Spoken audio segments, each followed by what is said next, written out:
സുഹൈലട്ടാ നമ്മൾ കുക്കർ ഷവായ ഉണ്ടാക്കണം. കുക്കറിൽ എങ്ങനെ ഷവായ ഉണ്ടാക്കണം സിമ്പിളായിട്ട് ആ വിത്തോണ്ട് വെട്ടിക്കാളയാം. എല്ലാം പരിഞ്ഞെടുക്കാം. നമ്മൾ മസാല ഉണ്ടാക്കട്ടാ. ചപ്പ്, പുതിന രണ്ടും പാടെ, ഇഞ്ചി, ഉള്ളി, വെളുത്തുള്ളി, പച്ചമുളക്, തക്കാളി ആറിട്ട് അരച്ചെടുക്കട്ടെ.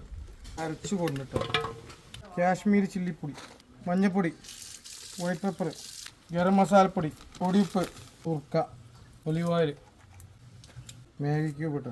ഇതെല്ലാം കൂടി ഒന്ന് മിക്സ് ആക്കട്ടെ. അപ്പോൾ അലുമിനിയം ഫോയിൽ അങ്ങോട്ട് എടുത്ത് നീർത്തി വെക്കട്ടെ. അതിൻ്റെ നാട് വെക്കുക. ചിക്കൻ അങ്ങോട്ട് എടുക്കുക. തേക്ക് അങ്ങോട്ട്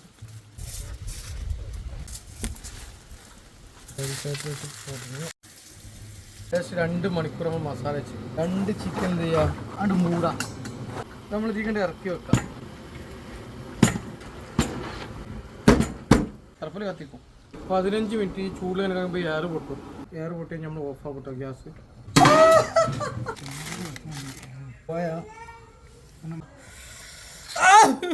സംഗതി പൊളിച്ചു. സൈക്കിൾ നോക്കണം. സംഗതി പൊളിയിട്ടാ. അതിൻ്റെ സോഫ്റ്റ്നെസ് ആവിക്ക് വേവിച്ചാണ്. അടിപൊളി, ഒന്നും പറയാനില്ല. വീഡിയോ ഇഷ്ടപ്പെട്ടെങ്കിൽ ഷെയർ ചെയ്യാം, ലൈക്ക് അടിക്കുക. ഇഷ്ടപ്പെട്ടില്ലെങ്കിലും ഷെയർ ചെയ്യുക, ലൈക്ക് അടിക്കുക, കമൻറ്റ് ചെയ്യുക. Okay, thank you.